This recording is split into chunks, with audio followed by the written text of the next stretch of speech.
My name is Constance. I am a Kenyan.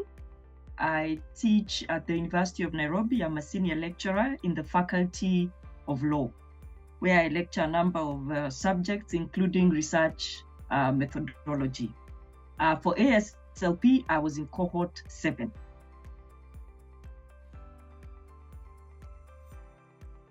Yes, when I applied, to be honest, one, the application process was rigorous because I realized from the motivation letter that you had to attach, it was not your normal motivation letter that you had to write. Then there was the requirement to even get recommendations from principal people in your institution.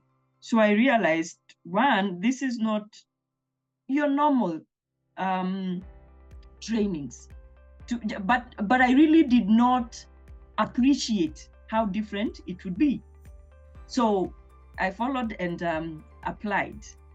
And my expectation was that, especially from the term leadership, I expected the training to be about telling me how to be a leader the conventional way. These are the qualities of a leader. This is how to deal with people. You know, I don't know whether it's making sense when I say there's the conventional way that most of these leadership trainings go about. However, when we began online, I was the cohort that began the training online, then we eventually had a physical training, I realized things are different.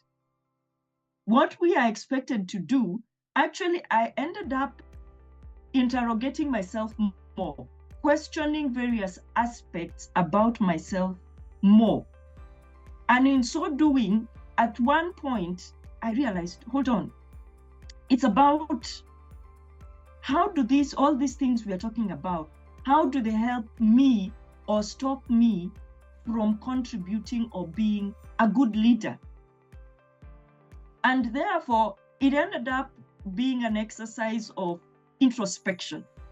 Something which is contrary to what I had anticipated it would be. You know, you sit and somebody has PowerPoint slides and tells you this and the other, you move to the next presenter.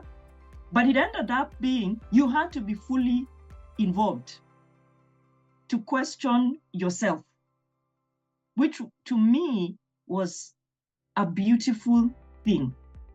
Honestly, the activities were very eye-opening.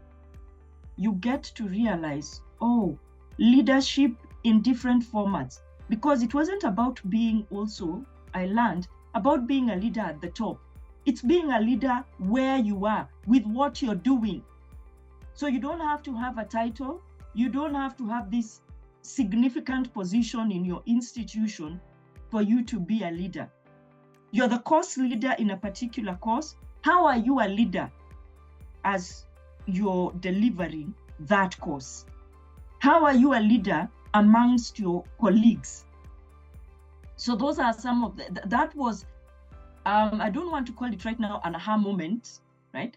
But that was the exciting thing that I learned about it. I mean, I remember actually, as when we now even met physically, speaking to somebody on phone and saying, let me tell you, this isn't like any other training I have been to. By the end of the day, you're so involved that those who are guiding us don't do much of the work. You are the one who actually does most of the thinking, the talking.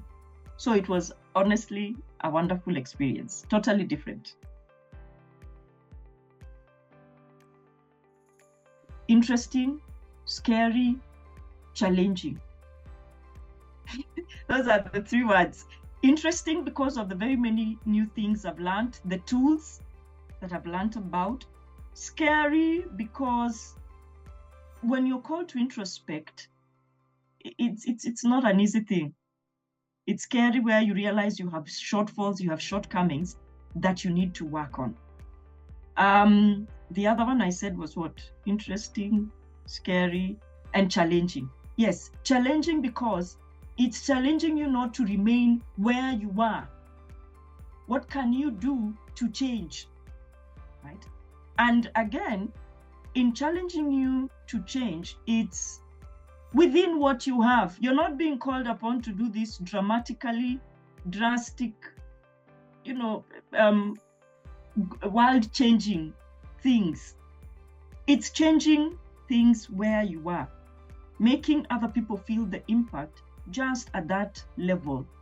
So you're called upon continuously to do this. And why I say that is because of how excited we were. Some of my colleagues in cohort 7 and in other cohorts, we ended up coming together and holding an ASLP in Kenya. So once again, as that ASLP Kenya was running, it was a reminder, as all the activities were happening, wow, in as much as we were helping the trainers doing it, you're also again being called upon to think, what have I done so far? What have I not done? How do I intend to go forward? So it's a continuous process. It never stops.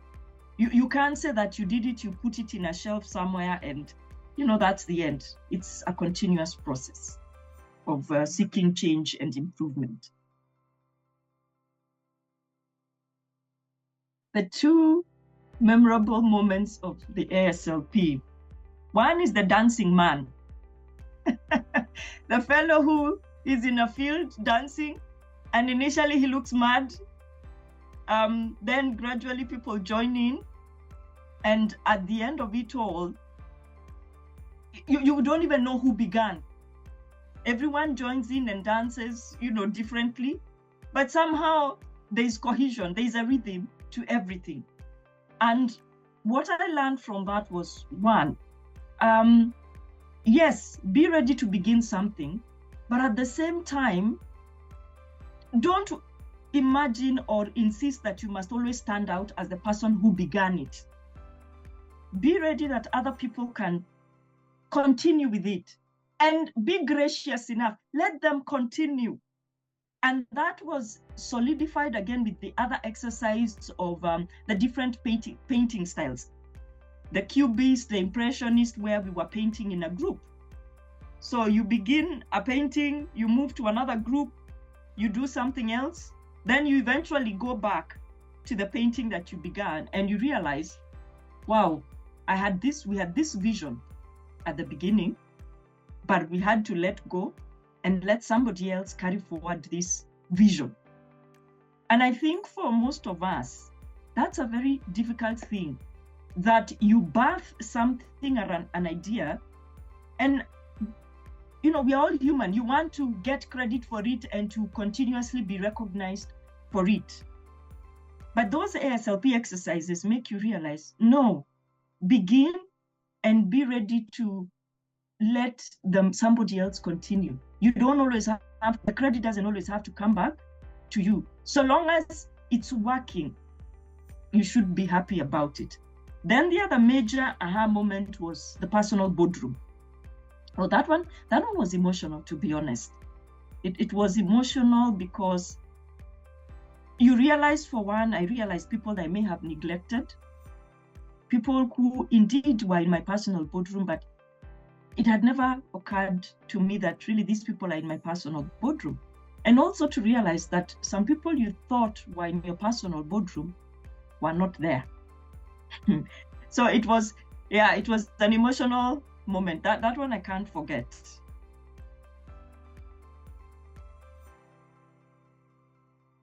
I would start by saying the opportunities to apply them are limitless, is what I have realized. Not only in class, in events, practical examples. For example, when I'm teaching postgraduate students, how might we, I have realized, is a powerful tool to get students to look at the problems they are seeking to research on and ask how they can try to solve them. Instead of it appearing as this impossible task, when it is now framed as a how might we, it's possible to get a solution. So I use enough of the tools, even the diverge, converge in class. You put students in groups, make them diverge, converge, come back to the bigger classroom and hold discussions about it. So in the teaching process, I use it. For consultancies, we had a consultancy that we did with Dr. Nkatha Kabira. She's also an ASLP member. And it was to do with gender mainstreaming. And we utilized a number of the ASLP tools, and it was amazing. The reactions, the learning, even the learners were like, this is different. We've learned about gender mainstreaming in a very different way that has brought it home more practically. So even in consultancies, you find yourself using it. So in terms of trainings, you find yourself using it. Personal life itself, you have decisions to make or trying to find solutions to problems. You realize some of those tools can help you achieve that. So I can crown it all by saying the opportunities for using what we've learned in ASLP is limitless. It's your mind that limits you, but the opportunities are limitless. We had that conversation during the ASLP Kenya. And I remember in that conversation saying that we need to demystify this word science. There is the perception that science has to be pure science. You're in biology, chemistry. No, that's not the only field of science. Because if you think about it, whatever field you're in, there's that aspect of engaging in scientific research. Why is it scientific? It's scientific because it's done based on certain methodology, certain criteria.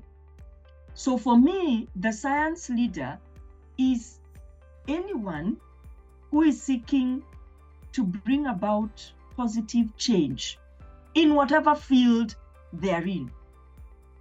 Whether it's the pure science, whether it's the social science, that is a science leader. And you don't even have to be in, strictly speaking, an educational institution.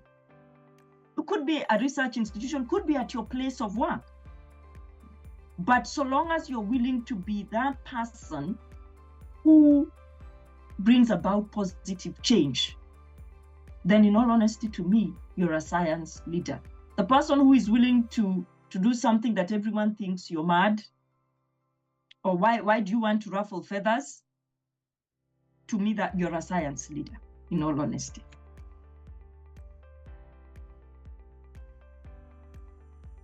I believe the person who started ASLP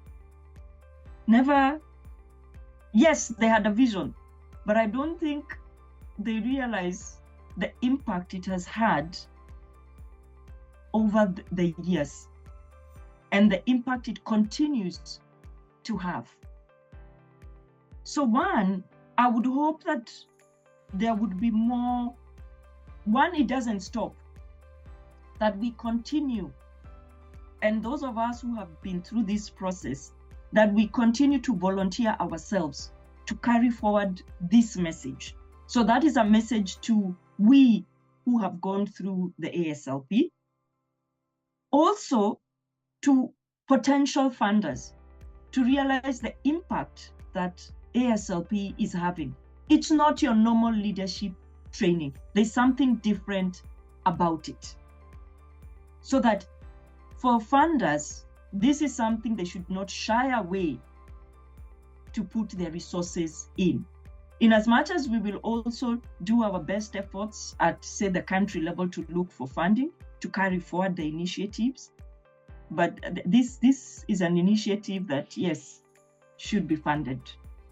And more people should be encouraged to contribute in whatever way they can towards it. The first word that has come to mind is amazing.